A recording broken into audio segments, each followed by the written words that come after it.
لیکن جہاں یہ کیفیت ایک غرق کے لفظ سے سمن بکمن عمیٌ،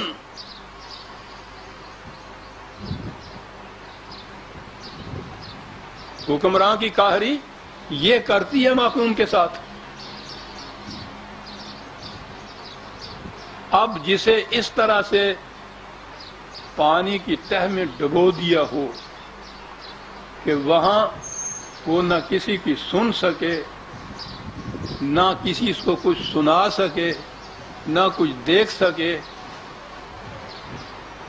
وہاں اس پستی سے، اس گڑھے سے وہاں سے نکالنا ہے.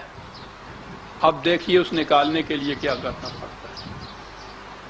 ایک تو خود یہ حکمران اور حاکم جن کے یہ محکوم اور غلام اور قیدی ہیں، ایک تو ان کا استبداد ہوگا کہ یہی نہیں نکالنے دیں گے ان کو. سب سے مزاحمت تو ان کی ہوگی نا، نکال نہیں دے گے. اس سے بھی زیادہ مشکل ہو رہی ہے کہ یہ غلام اور محکوم بھی خوئے غلامی میں جب پختہ ہو جاتا ہے تو وہ بھی نہیں نکلنا چاہتا. نئے تیر کماں میں ہے نہ صیاد کمی میں، گوشے میں قفس کر مجھے آرام بہت ہے. اس پرندے کو آپ آزاد کر ہی نہیں سکتے. وہ میں کہا کرتا ہوں، یہاں آپ نہیں نظر آتے. تقسیم سے پہلے ہندو ہوتے تھے یہاں، تو ان کے ہاں عام طور پہ وہ چکور یا اس قسم کے تیتر پنجرے میں وہ ڈالتے تھے. صبح سیر کے لیے نکلتے تھے، پنجرہ ہاتھ میں ہوتا تھا، وہ چکور یا تیتر جو اس میں بند تھا اس کو باہر آزاد کر دیتے تھے.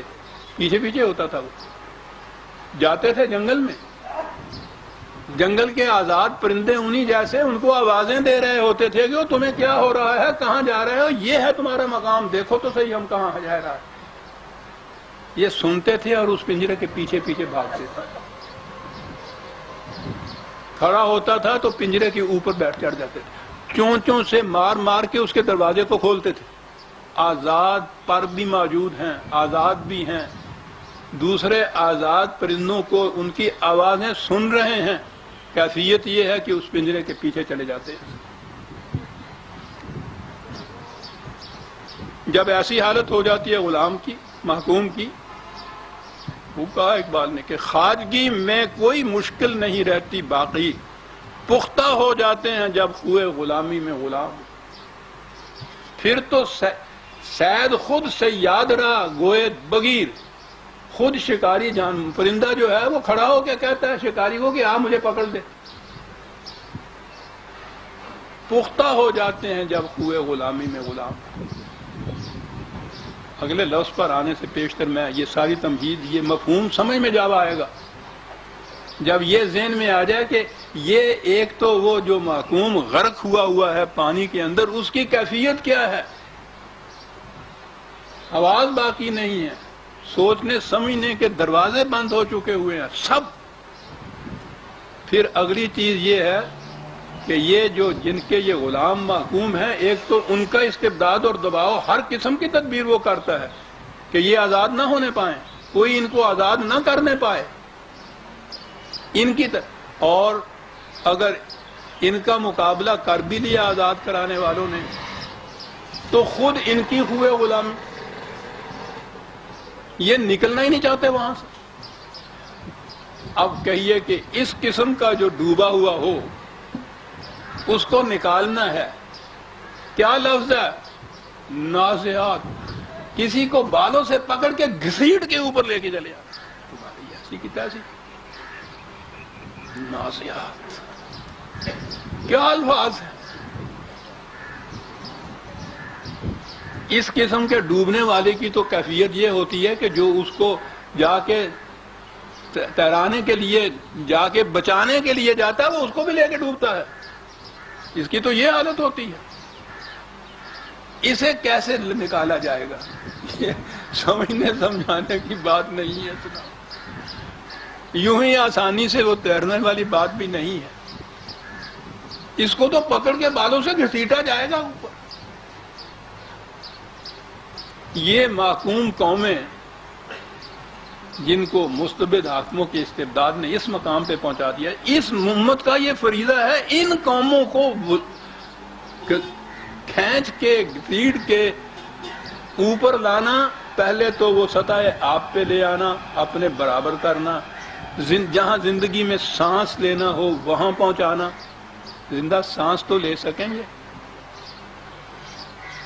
وَالنَّازِعَاتِ غَرْقًا، یہ قوم جس نے عمر بھر کی کشمکش، تصادمات، تزاحمات کے بعد اپنی آزادی حاصل کی تھی، اس آزادی کے بعد اب یہ فریضہ ان پہ عائد ہو رہا ہے۔ یہ نکل آئے تھے، پانی تھے، تیر کے باہر آ گئے تھے، ساحل پہ کھڑے ہوئے ہی تھے، کو یہ حکم دیا کہ بہت جو ڈوبے ہوئے نیچے ہیں تمہیں ان کو بھی بچانا ہے، نکالنا ہے وہاں سے۔ اب یہ ان کے نکالنے کی فکر کر رہے ہیں۔ یہ جتنی بھی کہتے ہیں نا صدر اول میں یہ مسلمانوں کی جنگیں، اسلام کی جنگیں، اور پھر ہمارے ہاں والے کہتے ہیں کہ اسلام بذریعہ شمشیر پھیلا، یہ جنگیں جو تھیں یہ اسے کہتے ہیں اسلام پھیلایا۔ اسلام پھیلانے والی بات نہیں تھی، خود ساحل پہ آنے کے بعد یہ جو سطح سمندر کے نیچے ڈوبے ہوئی معصوم قومیں تھیں، ان کو وہاں سے نکالنا تھا۔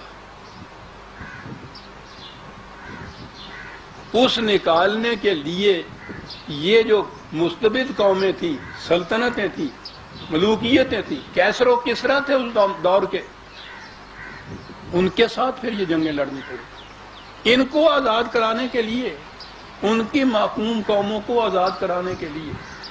اور اس کا تخمِ طیب تو نبی اکرم صلی اللہ علیہ وسلم نے اپنی زندگی میں، مدینے کی زندگی میں، وہ جو ابھی میرا خیال ہے کہ پہلی جنگ بدر بھی شاید لڑ رہی تھی، یہ اس کے بعد کی بات ہے، جو خطوط لکھے تھے کیسر اور کسریٰ کو، اندازہ لگائیے کیسر اور کسریٰ، ذرہ ناچیز و تعمیر بیابان نگر، انہیں خط لکھا جا رہا ہے، کہا یہ جا رہا ہے کہ تمہارے ہاں کے مزدوروں اور مزارعوں اور کاشتکاروں پہ جو ظلم ہو رہے ہیں انہیں تم روک دو تو اچھا ہے، ورنہ تمہارے ہاتھ ہمیں روک دینے پڑیں گے۔